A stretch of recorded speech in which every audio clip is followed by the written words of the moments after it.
बच्चों सभी को नमस्कार। आज हम इस सेतुबंध कार्यक्रम में 10वीं कक्षा के छात्रों को आदरणीय स्वागत करता हूं।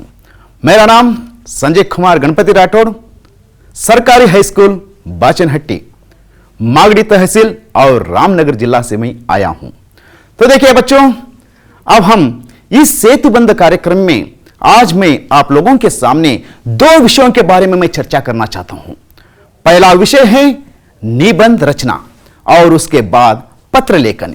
इन दो विषयों के बारे में आज हम चर्चा करेंगे। तो आइए बच्चों, अब हम पाठशाला का कार्यक्रम शुरू करेंगे। तो देखिए निबंध, तो आप सोच रहे होंगे ये निबंध क्या है।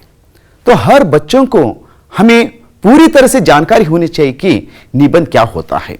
तो देखिए आप निबंध के बारे में एक साथ हम एक एक करके उसके बारे में समझेंगे और विस्तार के समझेंगे। तो देखिए बच्चों, अगर आप निबंध को अच्छी तरह से जानकारी हासिल करेंगे तो आपको 4 अंकों का फायदा होगा। तो देखिए निबंध शब्द नी तथा बंध, इन दो शब्दों के मेल से बना है। इसका अर्थ है भली प्रकार से बंधा हुआ, अर्थात किसी विषय पर अपने विचारों एवं अनुभवों का व्यवस्थित रूप लिखा गया लेख या कोई रचना है, उसे हम क्या कहते हैं, निबंध कहते हैं। तो देखो बच्चों, अब हम निबंध मुख्य 4 प्रकार के होते हैं। निबंध कितने प्रकार के होते हैं? 4 प्रकार के निबंध होते हैं। पहला है वर्णनात्मक निबंध, दूसरा है विवरणात्मक निबंध, तीसरा आता है भावनात्मक निबंध और चौथा है विचारात्मक निबंध। तो बच्चों, इन निबंधों में इन 4 जो मुख्य प्रकार होते हैं, तो इन चारों मुख्य प्रकारों के बारे में हम अच्छी तरह से एक के बाद एक करके हम इसको बारे में समझेंगे। तो देखो बच्चों, अब हम वर्णनात्मक निबंध के बारे में देखेंगे। ये वर्णनात्मक निबंध क्या है उसके बारे में देखिए। वर्णनात्मक निबंध के अंतर्गत ऐसे विषय आते हैं जिनमें विषय विशेष के बारे में विस्तार से वर्णन किया जाता है। जैसे किसी मेले, तो देखिए मेला का मतलब अब ನೀವು ಕನ್ನಡದಲ್ಲಿ ಹೇಳ್ತೀರಾ, ಮೇಲಾ ಅಂದ್ರೆ ಏನಪ್ಪಾ ಅಂದ್ರೆ ಜಾತ್ರೆ, त्योहार ಅಂದ್ರೆ हब्बगलु, ऋतु आदि का वर्णन करना इस वर्णनात्मक निबंध में आता है। और हम देखेंगे दूसरा निबंध के बारे में देखेंगे, विवरणात्मक निबंध। यह विवरणात्मक निबंध क्या होता है? तो देखिए विवरणात्मक निबंध के अंतर्गत ऐसे विषय आते हैं जिनमें विषय का विवरण दिया जाता है। क्या दिया जाता है? विषय का विवरण दिया जाता है। हम उसे क्या कहते हैं? विवरणात्मक निबंध कहते हैं। जैसे उदाहरण के तौर पर देखिए विशेष स्थानों, तो देखिए आप कोई स्थान के बारे में अब कहा जाता है कि ताजमहल आगरा के बारे में लिखिए, या कोई घटनाओं के बारे में हो, कोई स्मारकों के बारे में हो, यात्राओं का विवरण प्रस्तुत करना हो, इसके बारे में जो लिखा जाता है उसे हम क्या कहते हैं? विवरणात्मक निबंध कहते हैं। अगला तीसरा है भावनात्मक निबंध। तो देखिए आप इसे देखते ही आप लोगों को पता चलता है कि भावनात्मक निबंध क्या होता है। जो भावनात्मक निबंध में भावों का महत्वपूर्ण स्थान होता है। इनमें किसी विषय के बारे में, जैसे हम देखते हैं परोपकार, तो आपको कहा जाता है कि परोपकार के बारे में एक निबंध लिखिए, या मित्रता, मानवता आदि विषयों पर लिखने वाला अपने मन के भावों को प्रकट करता है। जो भावनाओं को प्रकट करते हुए लिखा जाता है हम उसे क्या कहते हैं? भावनात्मक निबंध कहते हैं। अच्छा बच्चों, तो आगे देखेंगे जो विचारात्मक निबंध। ये विचारात्मक निबंध क्या है?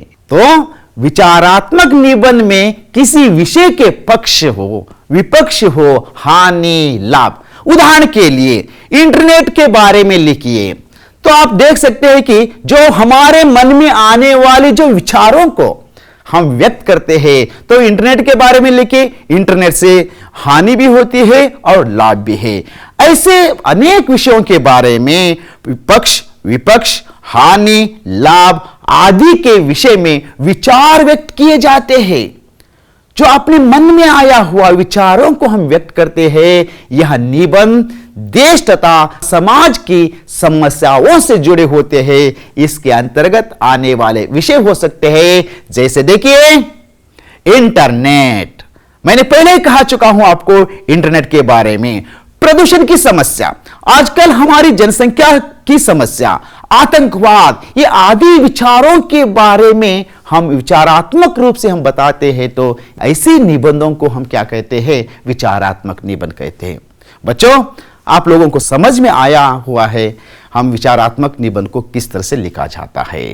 उसके बाद देखेंगे तो निबंध की अंग। तो देखिए, जो भी हम निबंध की रचना किया जाता है तो उस निबंध को किस तरह से लिखना चाहिए, उसके ढांचा क्या होना चाहिए। हम क्या देखते हैं? पहला अंक क्या है? भूमिका को देखते हैं, और दूसरा है विषय विस्तार, और तीसरा है उपसंहार। तो देखिए, निबंध लेख में इन 3 अंक प्रमुख होते हैं। इसके साथ जो भी हम निबंध जो दिया जाता है उसके आधार पर जो उप अंगों को भी हम बनाकर निबंध को प्रस्तुत करते हैं। तो ऐसे निबंध भी होते हैं कि जो आपको कुछ आधार बिंदुओं को भी दिया जाता है। अगर आपको आधार बिंदु दिया जाए, इससे आपको दिक्कत नहीं होता है, क्योंकि जो भी आधार बिंदु दिया जाता है उसके आधार पर आप लोग निबंध लिख सकते हैं। अगर वहां पर आधार बिंदु नहीं दिया गया है तो इन तीनों अंगों के आधार पर, तो देखिए भूमिका, विषय विस्तार और उपसंहार, इन तीनों के आधार पर हम निबंध की रचना करना चाहिए।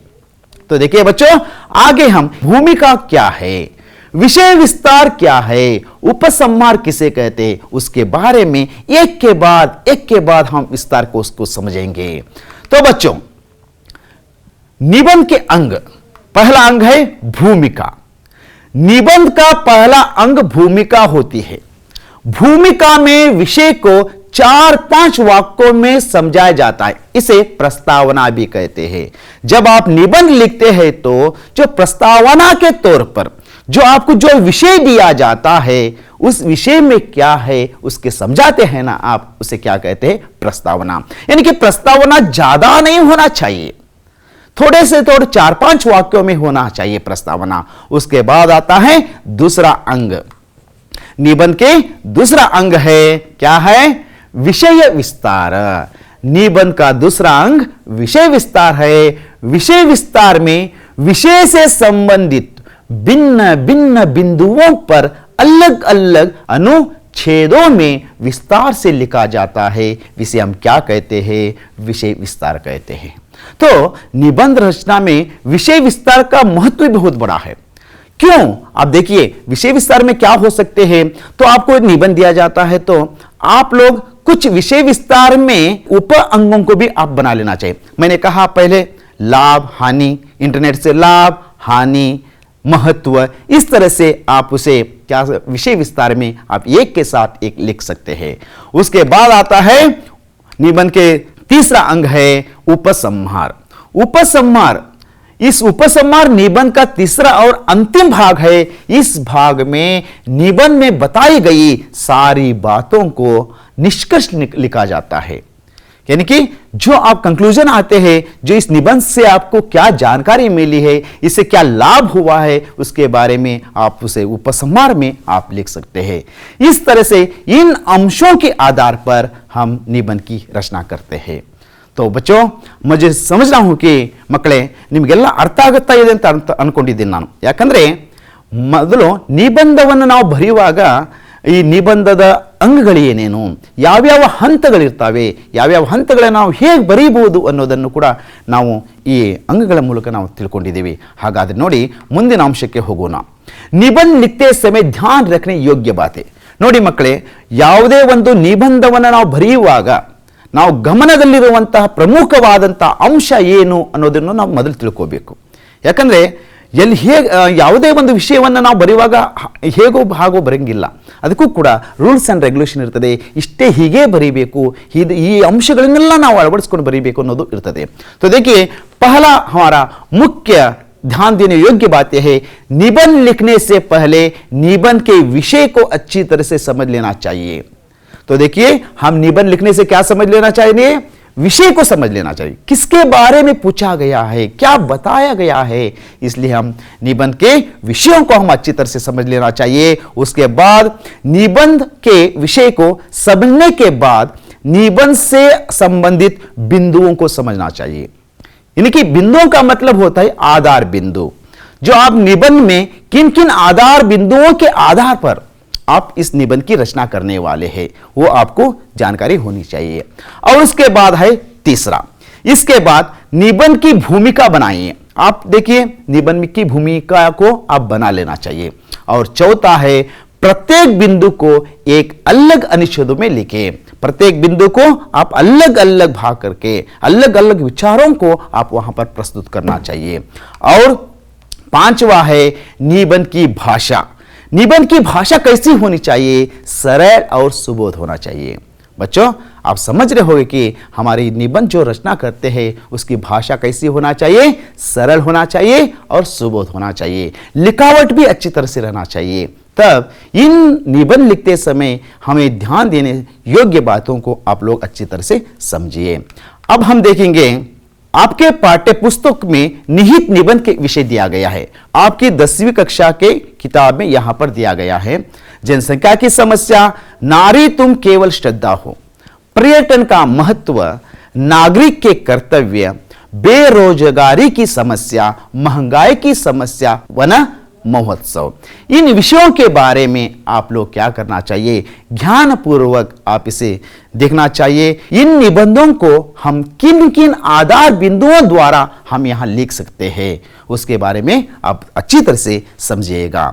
तो देखिए हमारा अगला है कुछ अन्य निबंध के विषय में, यानी कि समाज में होने वाली कुछ विचारों को ध्यान में रखते हुए इस तरह के निबंध भी दिए जाते हैं। तो देखिए, बेटी बचाओ बेटी पढ़ाओ, स्वच्छ भारत अभियान और स्वच्छ भारत मिशन भी कहा जाता है, मेक इन इंडिया, कोरोना या कोविड-19 ऐसा भी निबंध दिया जाता है, इंटरनेट का महत्व, विज्ञान से लाभ हानि, समय का महत्व, खेलों का महत्व। इन निबंधों को आप किन किन आधार बिंदुओं के साथ लिखा जाता है उसे आप लिखते जाना चाहिए। तो बच्चों, हम आगे देखेंगे पर्यटन का महत्व। तो देखिए पर्यटन का महत्व क्या है, ये अगर आपको ये निबंध दिया जाता है तो पहले हम क्या किन किन अंगों को हम ध्यान देना चाहिए? पहले लिखना चाहिए पर्यटन का अर्थ को लिखना चाहिए। उसके बाद पर्यटन एक उद्योग है। पर्यटन क्या है? एक उद्योग। पर्यटन से लाभ और उपसंहार, इन अंशों को आप ध्यान लेकर पर्यटन के महत्व को आप निबंध के रूप में समझाना चाहिए। अगला हम देखेंगे दो स्वास्थ्य और स्वच्छता।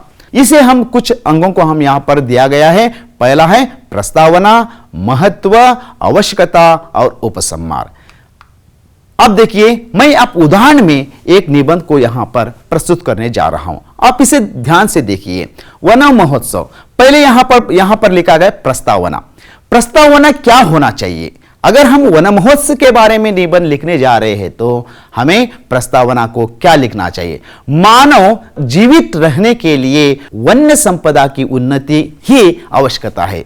जितनी अन्य संपदाओं की, पौधे और जंतु दोनों ही वन के अंग है। यदि एक अंग समाप्त हो जाए तो समूचा वन समाप्त होता है। तो देखिए इस प्रकार की, यानी कि आजकल वनों का कितना प्रामुख्यता है, इन प्रस्तावना को देखते ही हमें पता चल रहा है।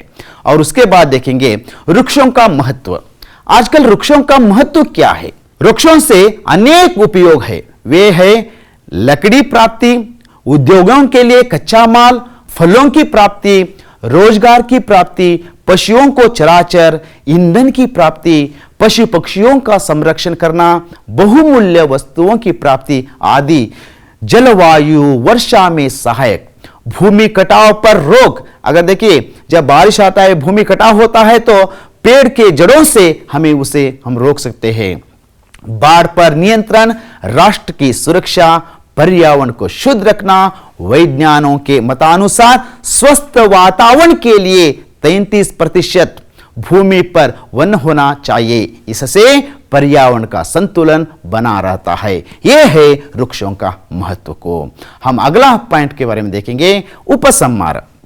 उपसंहार में हम देख सकते हैं कि वनों का हमारे जीवन में विशेष महत्व है। वन किसी भी देश की आर्थिक प्रगति का आधार होते हैं। पंडित जवाहरलाल नेहरू जी ने कहा है कि एक उगता हुआ पेड़ प्रगतिशील राष्ट्र का प्रतीक है। अतः सरकार को वृक्षों की कटाई को रोकने के लिए कठोर कदम उठाना चाहिए। इसके साथ ही प्रत्येक व्यक्ति को एक पौधे लगाकर इस कार्यक्रम में अपना सहयोग देना चाहिए। यही है वन महोत्सव। आप लोग हर साल अपनी पाठशाला में वन महोत्सव को मनाते हैं। जून 5 को आप वन महोत्सव मनाते हैं, तब हम इन अंशों को ध्यान देना चाहिए, क्योंकि हमारा जीवन ही इस वातावरण से बना हुआ है। हमारे स्वस्थ शरीर के लिए रहने के लिए हमारे वातावरण या पर्यावरण की रक्षा करना हमारा जिम्मेदारी है। तो बच्चों, अब तक आप लोगों ने निबंध की रचना और निबंध के प्रकार और निबंध के अंगों के बारे में आप लोगों ने बहुत विस्तार के साथ समझा है। तो हम अगला पाठ के बारे में जाएंगे। मैंने से पहले ही कहा था आपको, आज जो पाठ होने वाला है वो निबंध रचना और पत्र लेखन। अगला हम पत्र लेखन की तरफ जाएंगे। तो पत्र लेखन लिखने का ही कम हो गया है, क्योंकि आप लोग देखते हैं पहले अगर हमारे किसी को हम जो कोई संदेश देना चाहते हो तो हम क्या पत्र के द्वारा देते थे। लेकिन आज जमाना बदल गया है। जमाना किस तरह से बदलता जाता है, माहौल भी ऐसा बदल गया है। आजकल पत्र लिखने का तो सब भूल चुके हैं। आप कोई भी हो मोबाइल में बात करते हैं, हल्लो हल्लो हो गया। तो इसलिए पत्र लिखने का जो ढांचा है उसे भी छात्र सब आप लोग भूल रहे हैं।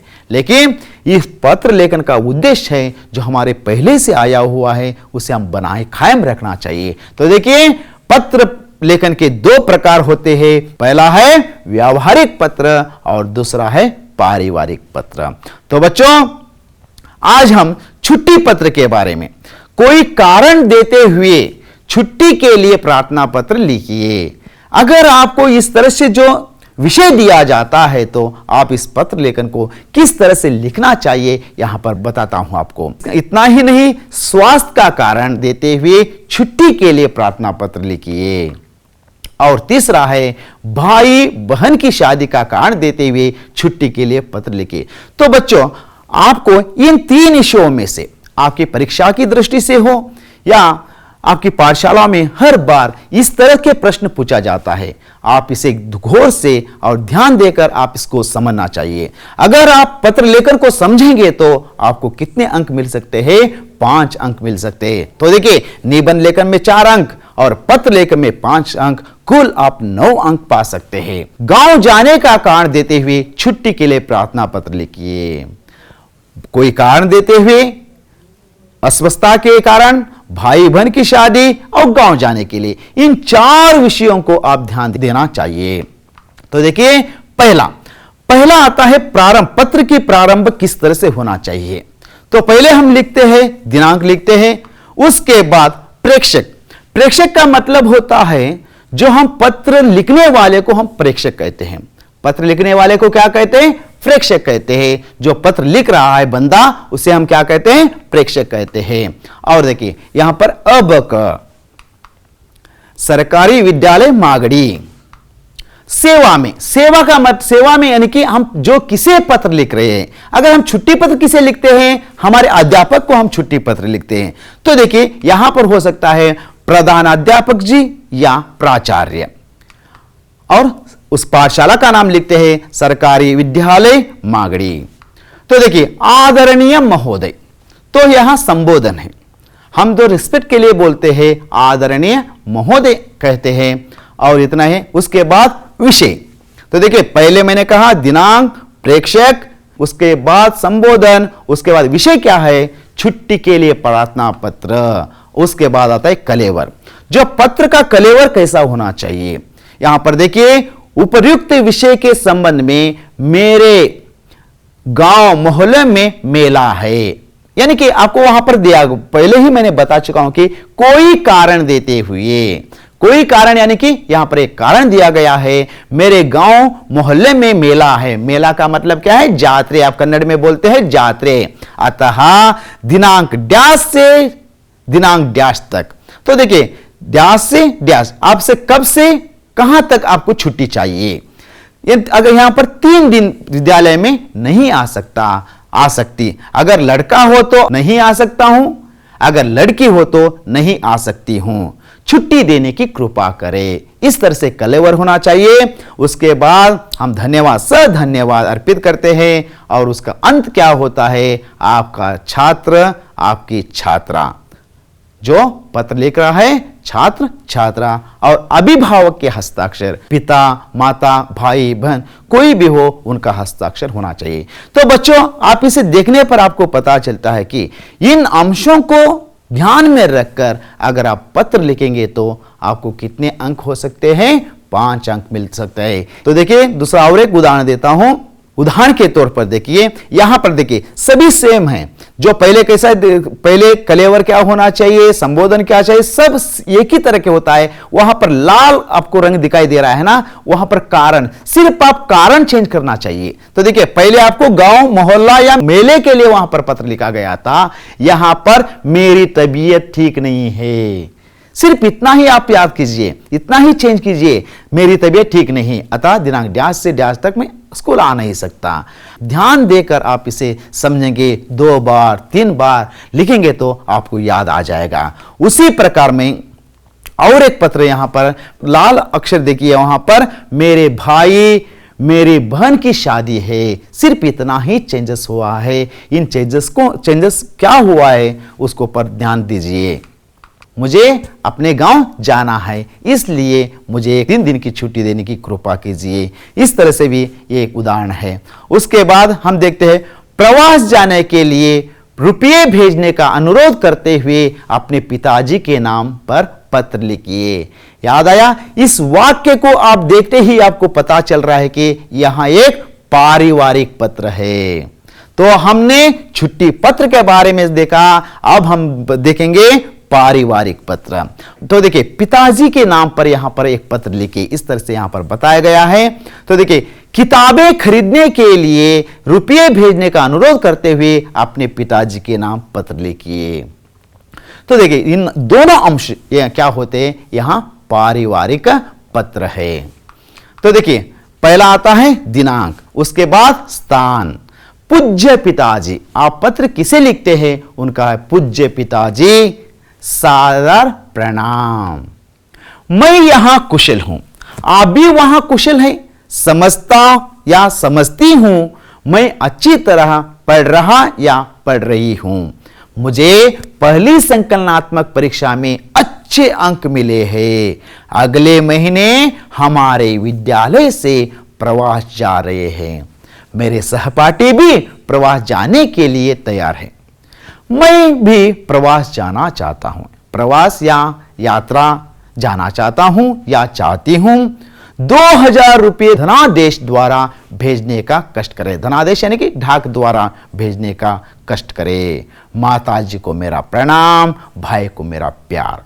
इस तरह से हम कलेवर को लिखते हैं। विषयों को, जो किसके बारे में विषय वहां पर दिया जाता है पिताजी को लिखने के लिए, तब हमें विषयों को ध्यान में देना चाहिए। उसके बाद आपका प्रिय बेटा या आपकी प्रिय बेटी, इस तरह से आपको अंतिम छोरे पर पहुंचना चाहिए अब क। और उसके बाद पता, जो आप व्यवहारिक पत्र में जो भी आप सेवा में लिखते हैं टू एड्रेस ऊपर होता है, लेकिन पारिवारिक पत्र में टू एड्रेस हम नीचे लिखते हैं। तो देखिए वहां पर पता प्रेषक।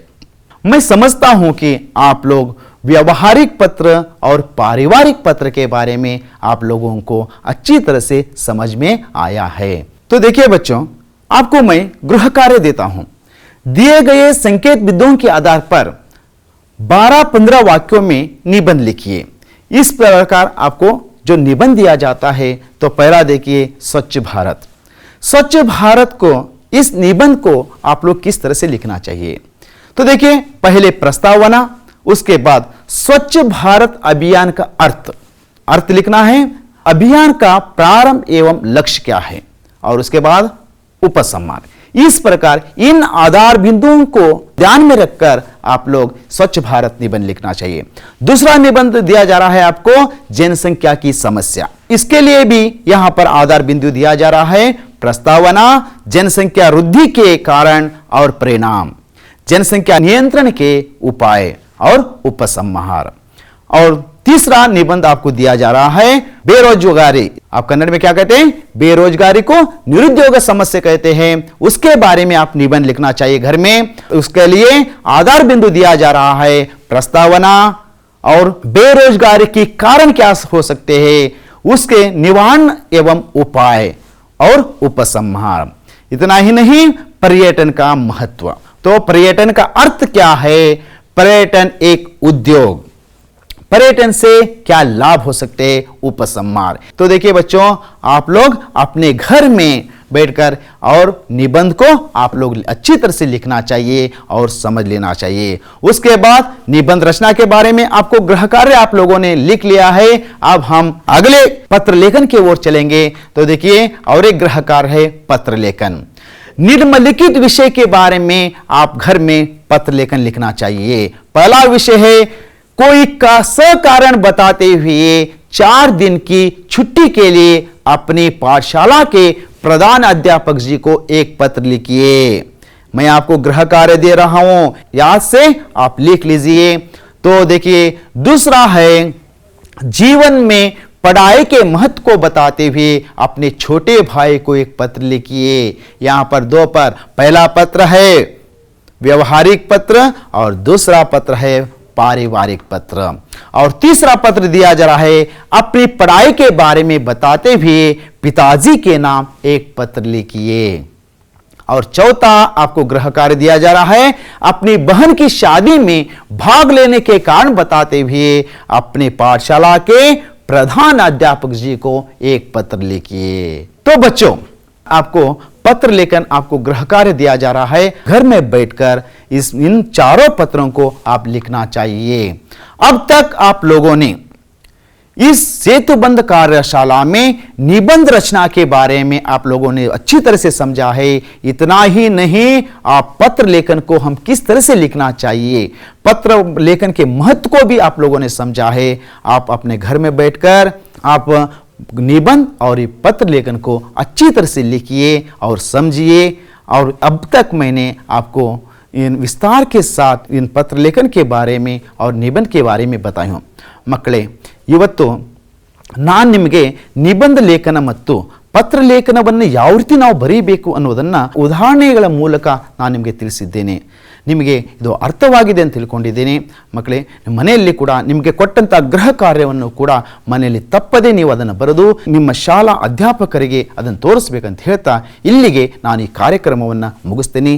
ಎಲ್ಲರಿಗೂ ಶುಭವಾಗಲಿ. ನಿಮಗೆಲ್ಲರಿಗೂ ನಮಸ್ಕಾರ.